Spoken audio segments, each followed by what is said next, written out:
Hello everybody, hope you're having a wonderful weekend. Finally made it out here to the garden. It's Sunday evening, so I don't have a whole lot of time left, so I'm going to get as much done as I can. I need to go through my tomato plants down here, make sure everything's pruned off pretty well, get all the suckers, any flowers that are trying to go. I've got a few flowers that are trying to bloom here. I'm not ready for it to start producing fruit just yet, but it's getting close. I'm also going to clear out the pea plant here. It's done. So I'm going to clear that out, start getting some of these bags ready for some transplants. I'm actually behind on my transplants. I should have done this several weeks ago actually, but again, we just haven't had a lot of time with our current busy schedules. So otherwise, this weekend's been pretty much doing more, I guess you could say, administrative type tasks. So things like setting up a domain. As a matter of fact, we actually have a personalized email now, which I'm super excited about. So if for any reason you want to reach out to us, but don't want to actually leave a comment in any of our social media pages, you can actually just email us. And it's simple, it's just contact@thescoopshomestead.com. I'll go ahead and leave the email address in the description below. You can also find it on our homepage under the About tab. And of course, same thing with our other social media pages. I've updated that as well. Just throwing it out there if you want to, not telling you have to. With that being said, let's take a look around the garden here and see what's going on. First things first, I'm a little surprised with some of the cucumbers. So a few weeks ago, we transplanted cucumbers, and unfortunately, they didn't all make it. As a matter of fact, 2 of the bags, none of the plants made it. However, I've got 5 of the plants that are still going, and I think are going to be just fine, especially once we move them to a more suitable area that I think they're going to need a little more shade.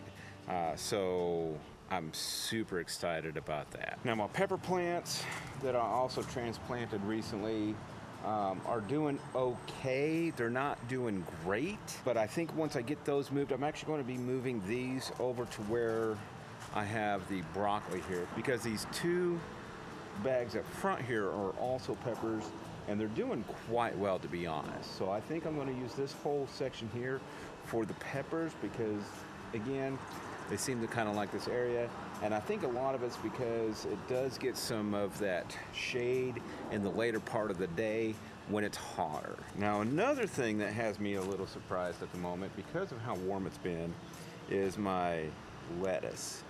So I harvested my lettuce a while back too, and cut them all down, but I left everything in the bags. Now the red romaine did not grow back.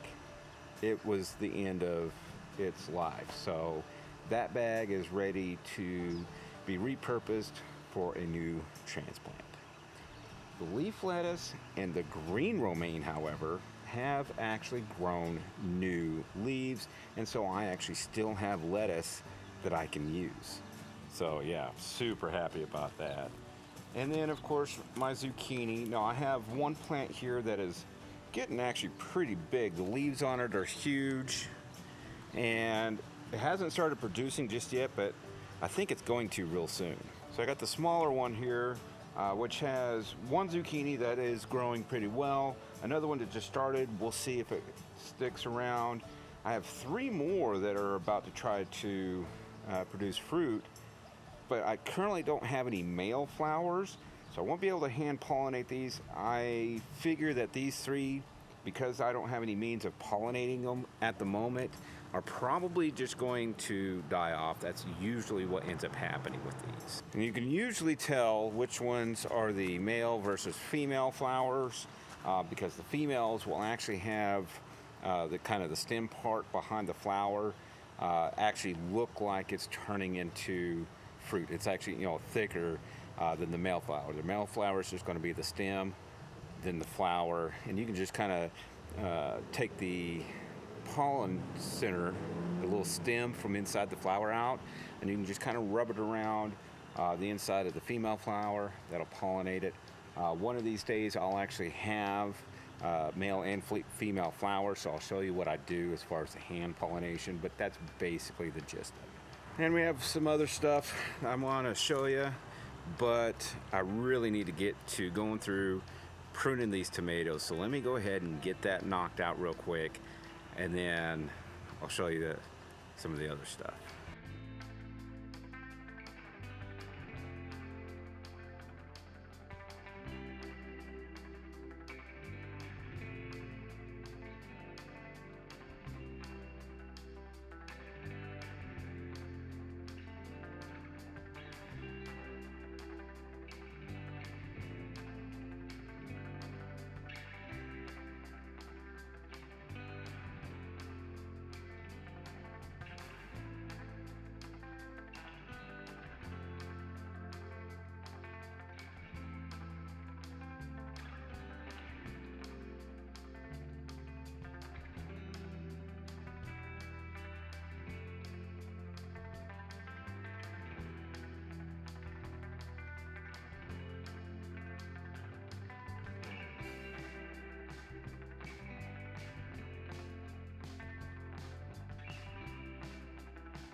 Now, before we get to what I'm really excited about, I got a couple more things I want to show you here.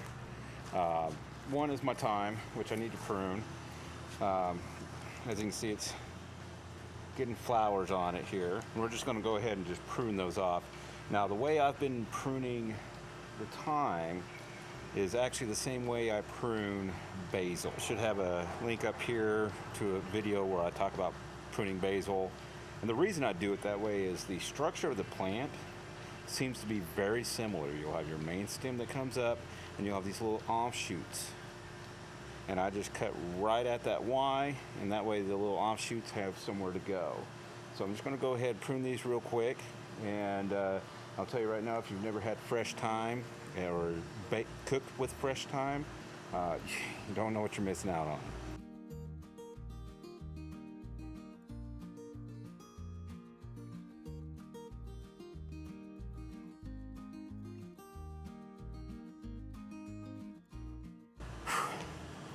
That part is pretty tedious. If you've got a better way, let me know. Here's a question for you too, something I just saw the other day, and it looks like it's opening up here. My potato plants, now we're doing them in containers. They are currently filled pretty much up to the top, so I'm going to be after everything that is below soil, obviously. From my understanding, anything that fruits above ground, it's more like a berry, and it's poisonous. When it comes to potatoes, whatever is exposed to the sun, you don't eat. That being said, one thing I did not know, because I've never grown potatoes before, is they flower. Check this out.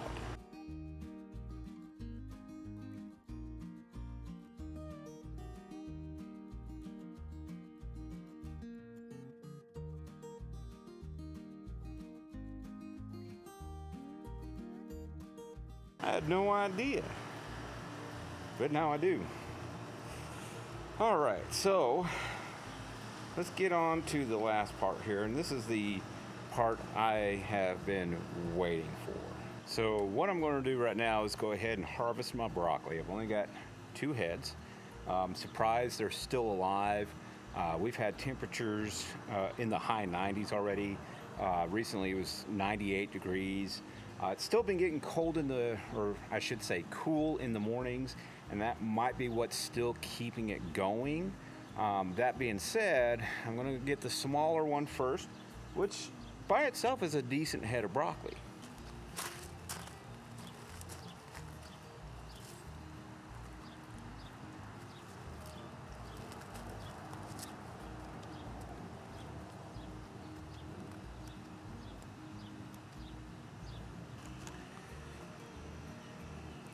That isn't too bad if I say so myself. I'd say, it's the size of my face at least. It's a decent size. So I'm going to put this in my little bowl down here, and I'm going to grab the other one. Now, The whole reason I'm harvesting these is the heads on these are starting to loosen up, and generally from what I've seen and experienced so far, that means that it's about to start bolting, because all these little spots up here on the floret, those are all potential flowers. Okay, that's how broccolis reseed. All of these will start really kind of sprouting out and turn into these little yellow flowers. So let's grab this other broccoli.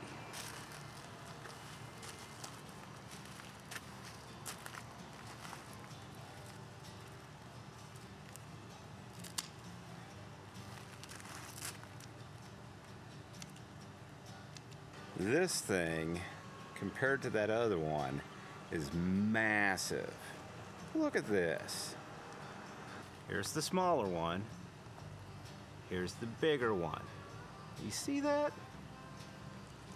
I mean, I know people grow big broccoli.